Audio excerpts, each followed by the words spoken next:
Back in May, Kristin joined me on the podcast to talk about being in the messy middle. That's a phase where you're showing up, doing the work, but still waiting for it to pay off. Well, fast forward to October, and she's gone from 0 bookings in 2025 to having $105,000 hit her bank account. She's already booked 7 dream couples for next year.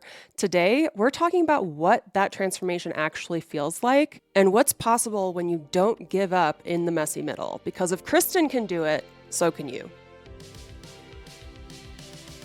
Welcome to Stoked, the podcast that helps adventure elopement photographers hit 6 figures and beyond in their businesses without hustling on social media. I'm your host, Megan McPhail, a former burnt-out emergency veterinarian that quit my hard-earned career to become an elopement photographer. Now I'm living a life I absolutely love, full of travel, adventure, and financial abundance, and I am hell-bent on helping you do the same. Are you ready to start booking out your calendar with dream couples in breathtaking locations and feeling genuinely stoked about your elopement photography business, life, and bank account? Then let's dive into this week's episode. Hey, it's your host, Megan McPhail, and I'm super excited for today's episode because it's kind of like an update episode, and we haven't really done that before. So back in May, Kristin joined me to talk about the messy middle, and that was an awesome episode. And then now in October, she has hit officially 6 figures for the first time and as her first year as an elopement photographer. And so we're doing an update on all the new stuff that is happening and her mindset and all that kind of stuff. So welcome to the podcast, Kristin. Hello. Thank you for having me. Hello. You're so welcome. So Kristin is an elopement photographer in California. She's been booking elopements in Lake Tahoe and Yosemite. And yeah, you just hit $105,000. How does it feel?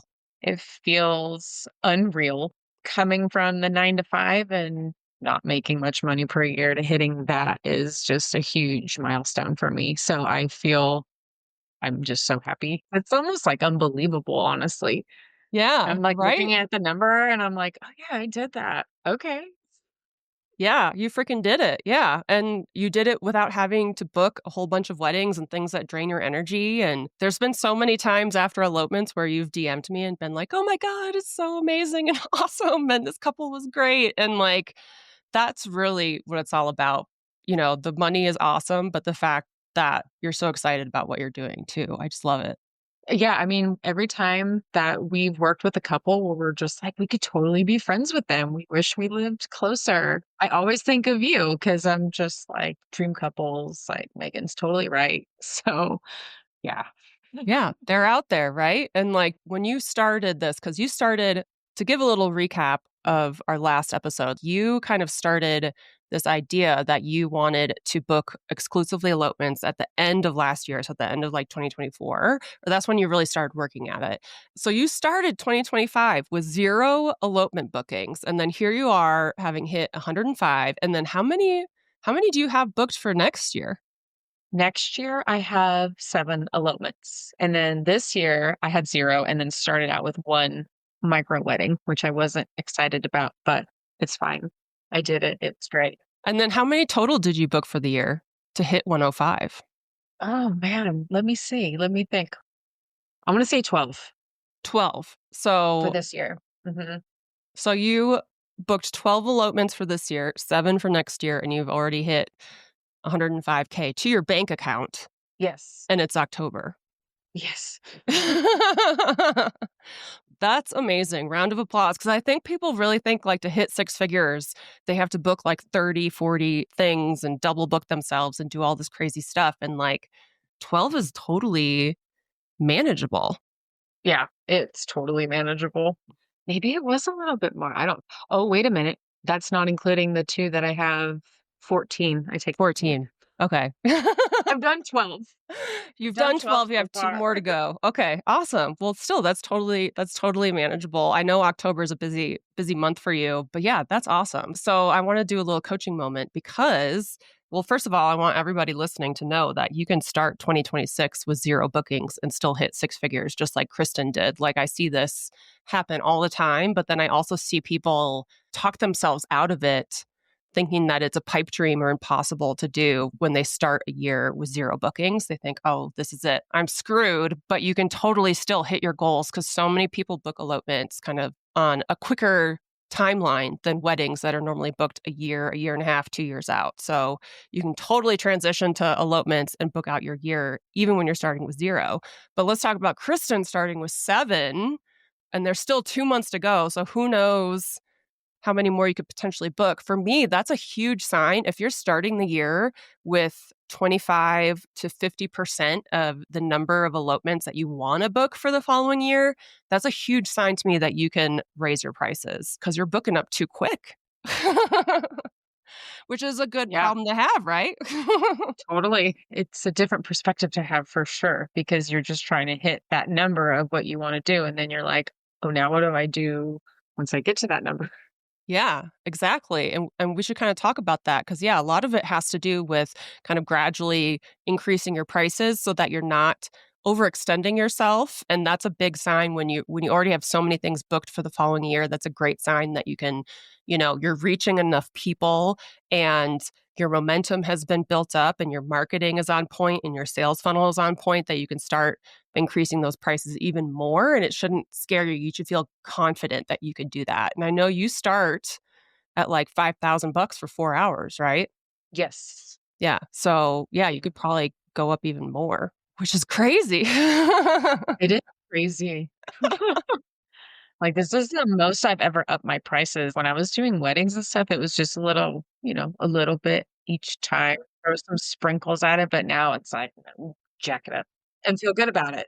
Yeah, and feel good about it because you know you're giving your couples a great experience. And by not overbooking yourself, that's a huge value to people because when you overbook yourself, you're showing up to elopement days stressed and tired. And like, that's a big difference between showing up full of creative energy and excited. Like, people will pay for that kind of stuff.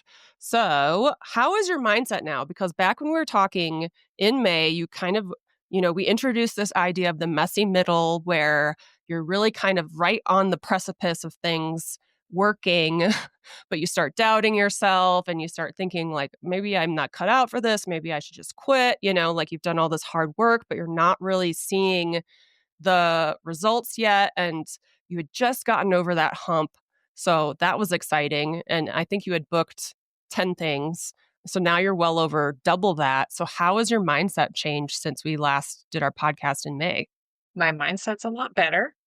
Referring back to the messy middle, I have really learned how to just sit when it's uncomfortable and allow things to happen instead of just trying to control everything because there's only so much that I can do.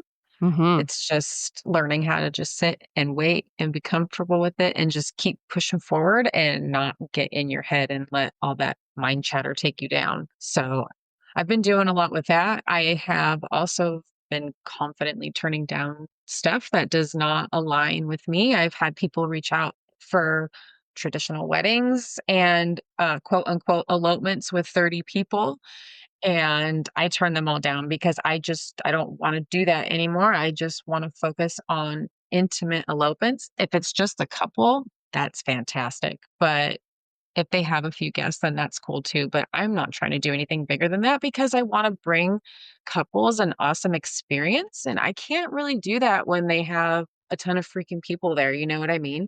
Yeah. It's more one-on-one, especially when it's just a couple, it's amazing, but even I've had the best time with, like, a couple, and then they'd have, like, their friends there that are also a couple, so that's pretty cool too.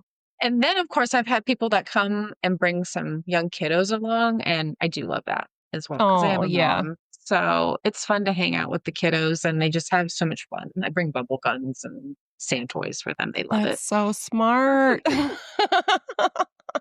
Yeah, That's so cool because, like, I think a lot of people, they're like, you're turning down potential bookings, but yeah, you get to be picky. When you have a steady stream of inquiries and you have the right people coming in that feel like friends, then yeah, you can turn down things that you're not excited for. And you shouldn't be photographing the most important day of someone's life if you're not stoked for it, to be honest. There's another photographer out there that would be stoked and that's who they deserve to hire, right? totally, and I feel so much different now mentally doing this versus traditional weddings. My heart wasn't in it anymore. And I remember telling myself, like, if I used to get butterflies all the time when I would shoot ceremonies for weddings and get nervous. And I told myself, when that stops, it's over. I'm not nervous anymore. I don't care anymore because that's just all connected, right? And then it stopped. And I was like, oh, Yeah. that's different.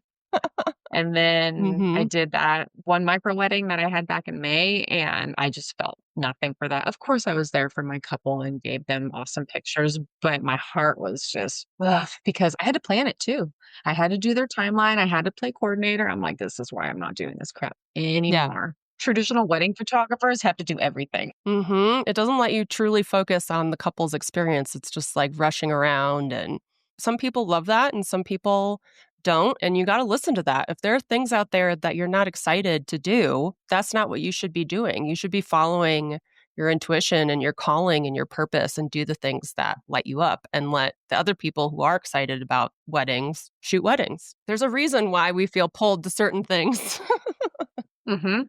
And that's a big difference too. Wedding couples, it's like high and by, and then loving couples, you're creating more of a relationship with them, and that's better, in my opinion. Totally. Yeah.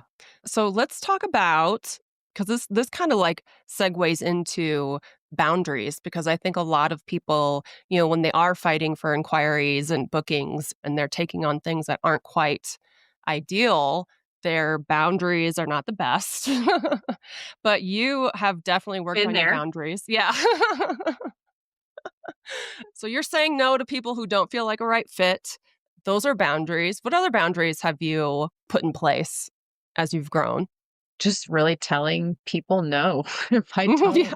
vibe with them and being okay with it. I mean, that's really hard for me because I come from being a people pleaser, we all have that. And we want to make money and we don't want to piss anybody off and we want to be there for people. And it just wasn't aligning with who I was. And it's hard to see that when you have that scarcity mindset and you're just trying to hustle, right? Yeah, and so you were totally hustling before to get to this point. And then I think one of the interesting things, like, I think a lot of people are like, oh, once I hit six figures, it'll all be fine. And then I've made it. But then there's still work to be done once you hit six figures. I really feel like it's the sign that things are working, but then you get to kind of stop hustling, stop working so hard, and kind of lean back and enjoy what you've created. But some people will like they can't lean back and enjoy it. They have to make it hard still. They'll make it hard when it doesn't need to be because they're so used to struggling. Do you feel like you have experienced that at all, or are you kind of leaning more into your business running on autopilot? I don't feel like I can let my business run on autopilot yet because I'm still updating. Like, I always feel like there's always marketing work to be done. If there's any Yeah. work to be done, it's marketing. So I'm really trying to just get across my value without any kind of confusion. But it's like fine tuning. You know what I mean? It's not like how I was in the beginning where I'm just trying to build this website from scratch. So it's really fine tuning my marketing. I'm trying to be on social media a lot more and do that. You do a great job on social media kind of showing off your couples and the fact that they got sneak peeks in a certain number of hours, and when you work with your husband, what that's like. You do a great job kind of showing what it's like to work with you. Yeah. I'm just trying to show up there too and get over my whole mental hang up of talking to my phone. Yeah. I guess you kinda get used to it though, like people said, "You just kinda get used to it." I'm like, "Okay, I'm experiencing that now." Yeah, totally. It doesn't have to be so scary. I actually just Instagram, like, sent me a notification that I had posted 10,000 stories. Oh my god. I was like, "Whoa." No wonder it doesn't phase me whatsoever to talk to the camera and, like, post on my stories because 'cause I've done it 10,000 times, you know? Like, it gets easier over time. For sure. So let's talk about how getting through the discomfort of the messy middle, do you think that that has, like, prepared you for the future if there is, like, a dip in inquiries one month? Because there is kind of a seasonality to stuff, right? Or, if there's some big marketing shift that happens, like this year was really about I'm telling everybody to show your face. That's probably why you're like, oh, I have to show my face because I'm like telling everyone. Everyone can write cool captions now with ChatGPT, but it can't take away your face and your voice. So, do you feel like you're better prepared having gone through the discomfort of the messy middle, coming out on the other side, hitting six figures, really understanding and being confident in your business? You'll be able to handle anything in the future, right? For sure. Because I know that it's just a season, like you said, and I think that was the hardest part for me was not having the data to learn about my business. What season are my inquiries coming in most? And I'm learning that now. And I think now that I have an idea of when things are sparking more than others, I'll be prepared for it and I won't get caught up in my head like I did before. And I'll just Yeah. be like, okay, this is a slow time. I'll work on something that I've been pushing back, like blogs or get caught up on something. So I'm definitely mentally better prepared for the messy middle because I'm sure it will happen again. I'm sure I will be in a place where I'm like, oh shit, nothing's happening. What do I Mhm. do? But wait a minute, I still have work this year. It's going to be fine. It's going to be fine. Like you said, right? It's going to be fine. It's all going to work out. And just pushing along and pushing through the fear and uncomfort just really kind of helps you get to that other side, especially if you know that this is what you're supposed to do, then you just keep going. Yeah. You've been through discomfort before, so you can do it again. And I feel like every time you get through discomfort, you're flexing those muscles and it just gets easier and easier. And you get to reflect back and be like, I've been through this before and I got through it and I did great and I hit goals I never thought were possible. Like, I'll get through this too. That's powerful. And that's what's also kind of cool about that messy middle stage. I know everyone Yeah. hates it, but when you can look back on it, it's something hard that you accomplished, and that is empowering.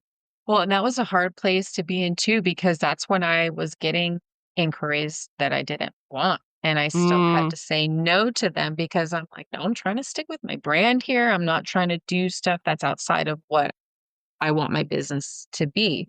So that was really uncomfortable telling them no. But you know what? I've had it 2 times now where I've said no to people and I'm like, nope, I'm making space for the people that are meant for me. And then I get inquiries that I'm like, oh, yeah, this is my couple right here. Like these guys already seem cool. And I want to talk to them by just reading their inquiry form. And you really hit the nail on the head saying like your dates and your time is your inventory. And that just mhm. really changes your perspective to not run yourself dry. Yeah, you have a very limited inventory as a elopement photographer, and so if you're selling your stuff to the wrong people, what if the perfect couple comes along and their only available date is smack dab in between 2 crappy things you booked because you were desperate, and you have to turn them down, like, no way, That is my man. number one fear. Yeah. That is my number one fear is booking somebody and then having the best thing come through that is the same date and they can't be flexible. So that's why I'm like, just say no. I'm so proud of you for doing that because especially at the beginning, it's so hard for people to say no to things that don't feel right. And I know back then you had all these crazy bills and stuff like that happening, so that is like I'm proud. I'm proud that you did that. Yeah, it was tough, but we got through it and it's almost November and things are chugging along. Yeah, totally. So now that you are officially a six-figure elopement photographer, what can you tell the listeners out there who haven't hit those numbers, who think it's a pipe dream, or maybe they've gotten close, or they just don't think it's a reality and it's crazy to even dream for those kinds of numbers? Like, what would you tell them? That you are totally deserving of it and to go for it. I mean, if you feel that this is your calling and you feel the push to be a photographer and you love it so much, I mean, there's no reason to stop. If it's filling your Mhm. cup versus draining your cup, you keep going that way. You don't pull back from it. I did feel like I was gonna drop out there for a hot second with the whole messy middle thing. Like maybe I should just go back and get a job and just have it easy. But I know I would like hell no. Yeah. Just no way. Having a veterinary technician job does not sound easy. No, and doing reception is like doing both. It's like 2 Yeah. worlds there of people you have to deal with and get yelled at. So, Yeah. I'm good. Yeah. But all of that reception work and vet tech work, it taught me to talk to people and have customer service. So I'm not totally mad at it. Oh, yeah, and people have been leaving you amazing reviews, so it's carried over, it's helped. That feels good. Yeah, I mean, and I think about somebody that never worked in customer service and then they dive into this. It's like, oh, well, now you got to learn how to talk to people and serve them in a nice way. So, I love that your advice is really to just, like, follow your heart, because I think that's really what I'm trying to get across to people. Because I have so many people who spend years dreaming about being elopement photographers, and they just talk themselves out of it, but I see you guys all the time, the ones that commit to it and do it and go through a season of hustle and hard work. I see you guys just succeed all of the time. So I always just want to tell people, like, if you feel pulled to this, if you feel like you really want to do this, like, stop talking yourself out of it and do it, because you can absolutely make a lot of money as an elopement photographer. Like, you can do it. I see it happen all the time. for sure, you have to have that strong mindset to shut up that ego voice and follow your heart in a nutshell. Like, that's really all it is. And I want to kind of circle back to something that you said in the beginning that was like, you had to let go of the control and just let things happen as they happened. Explain that a little bit more, because I see that so often where people really are trying to force things to happen on their timeline and when they want it to happen. And you kind of released that. Tell me more about that. I really feel like I have to control a lot of things, and I think I can relate with a lot of people that feel that way. Yeah. But then you just have like, you can only have so many website visitors, you can only collect so much data, there's only so many things you can do on the back end of your website before you're just like, "I just gotta let this shit ride." Yeah. Yeah. Because otherwise, I just you're constantly changing things, you're constantly updating things, and things never look the same, and just pausing and hitting the brakes and just trying to focus on other things is what helped me just let it go and just Mhm. wait and see what happens. And the only thing that comes with that is time. You have to let time happen before anything else can happen. And I'm always such a planner. And so just not having a plan of what reality was going to bring was hard, but I got through it. And you just trying to control everything, it just doesn't work. Yeah, and I feel like it makes things feel harder, and then you're always looking for kinda like the thing you're doing wrong, that if you fix it, then the switch will flip or something. Like, I just feel like a lot of the people who are trying to control stuff, their headspace is very just negative, I think, or even, like, frustrated or upset Mhm. and stuff. I feel like that's not a fun way to build a business, No, you it's know? not. And, it's just when you build the business, you can't control everything. I mean, you can line up the pieces and set up everything the way that you want it to be, but at some point you just got to push the go button and see what happens. It's like, yeah, I can control how many posts I want to put on Instagram. I can control how many pins, how many blogs, but I can't control how many inquiries I'm going to get. But this is where you start to get that controlling mindset. And then you get in your head, and then you're like, wait, let me go back and look at my numbers. Okay, stuff's converting. It's Mhm. just slower this month, or it's just having that whole strong mindset of just being okay with being uncomfortable, and part of that is not trying to control everything. Yeah, and kinda trusting the process. That's a big one. Trust the process, have faith, whatever it is, the mantra that you say to get you through it. Affirmations help too, Yeah. like saying positive affirmations and trying to reprogram your brain to be positive versus negative, because it is easier to have a negative mindset compare it to a positive mindset. Having positivity takes a lot more work, in my opinion, It does. which I'm working on. Yeah. So, what are you looking forward to in 2026? Tell me what you want your year to look like.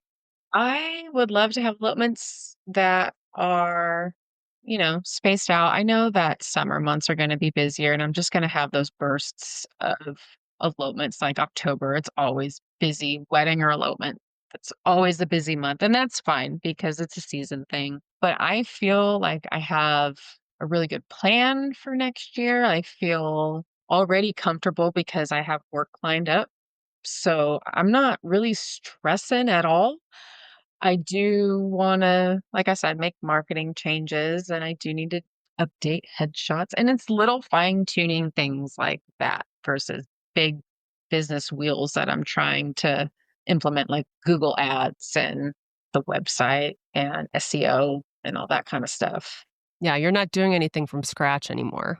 You're just fixing up the things that you already have The figured car's out. been built, now we're just Yeah. fine-tuning it, Yeah. You're changing the making it oil. faster. Yeah. Right. Give it some cosmetic work. Turbocharging, you know. Right. Awesome. Oh, I love it. Cool. Well, I'm so glad that you're able to join us and give us an update on hitting six figures. Yeah, it's a huge milestone, but I also want people to know that it's not just about the money, it's about the people, it's about waking up every day excited about your business, like not resenting it, right? Like those are the big wins that are harder to convey in like a quick social media post or something. I harp on six figures a lot, but it's more than that. It's the people you get to help, it's the places you get to go, it's the DMing me after an elopement because it was so much fun. Like that's really what I want for you guys, right? And like it sounds like you got that, and I'm just so proud of you. Thank you. I'm so grateful. I'm grateful for the mastermind program. I mean, I would not be where I am today if I didn't just go for it. Honestly, I would probably be spinning my wheels and still pissed off and shooting weddings, to be perfectly honest. And families. Oh my God. That's the other thing. I turned down fall minis this year and it felt so freaking good. Let me tell you. I've That's had so many amazing. people that were like, "You're going to do fall minis, right? You're going to do fall minis." I'm like, "No, I'm No. not. I'm too busy."